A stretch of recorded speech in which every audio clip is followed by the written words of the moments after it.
अब बिना शादी के फिर गर्भवती कैसे, जब माननीय सर्वोच्च न्यायालय कह रहा है कि बिना शादी के गर्भपात की इजाजत हम दे रहे हैं माननीय सर्वोच्च, इसका मतलब प्यार पहले है शादी बाद में है।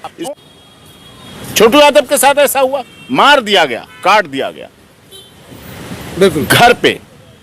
इस तरह से ऐसे कई प्रकरण हैं हमारे देश में, इसीलिए हमारे देश की प्यार की परंपरा रही है और बहुत अच्छी बात है आरती यादव उसको निभा रही है।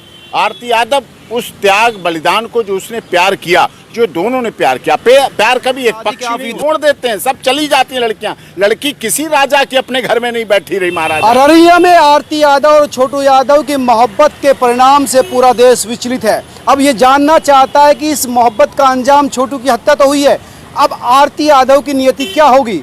आरती यादव पर भी कई आरोप है और उस लड़की ने जिस तरह से इस प्यार को लेकर शहादत दी है, उदाहरण पेश किया है, वो भी विरले मिलने को है। इसका कानूनी पक्ष क्या रहने वाला है, कोर्ट में ये मामला कहाँ टिकेगा, किस तरह से जाएगा, इन तमाम चीज़ों पर मेरे साथ बात करने के लिए है सुप्रीम कोर्ट के वरिष्ठ अधिवक्ता AP सिंह, जो क्रिमिनल केस के ये एक्सपर्ट माने जाते हैं। उनसे इन पूरी चीज़ों के बारे में डिस्कस करेंगे और जानेंगे कि इस पूरे मामले को, पहले तो आप इस पूरे मामले को क्या देखते हैं। देखिए, छोटू यादव आरती यादव जो प्रकरण हुआ है अररिया, ये इस देश के लिए पहला प्रकरण नहीं है। हमारे देश में लैला मजनू, सोनी महिवाल, इतने ऐसे प्रकरण भरे पड़े हैं जो प्यार को वरिष्ठता देते हैं, प्यार करती हैं। हमारा देश प्यार की परंपरा में रहा है। आपने देखा चिरी फरियाद, लैला मजनू, सोनी महिवाल, ये कितनी बड़ी चुन दिया गया दीवालों में। छोटू यादव के साथ ऐसा हुआ, मार दिया गया, काट दिया गया बिल्कुल घर पे। इस तरह से ऐसे कई प्रकरण हैं हमारे देश में, इसीलिए हमारे देश की प्यार की परंपरा रही है और बहुत अच्छी बात है आरती यादव उसको निभा रही है।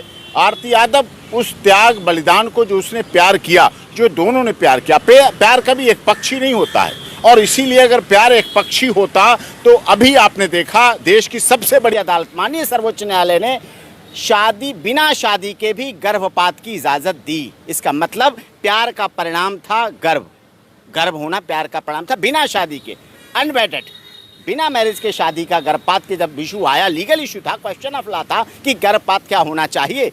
जब हुआ तो कोर्ट को लगा, माननीय सर्वोच्च न्यायालय को लगा और ये साइटेशन बनेगी पूरी देश के लिए कि वहाँ गर्भपात की इजाज़त दी। इसका मतलब प्यार का कहीं ना कहीं बहुत मजबूत पक्ष, यानी सर्वोच्च न्यायालय ने भी माना है। प्रेम का मतलब शादी होना नहीं है, आप कहना चाहते हैं। हाँ, माननीय इसका सवाल भी आरती यादव से पूछा जा रहा है कि बिना शादी के आप विधवा कैसे।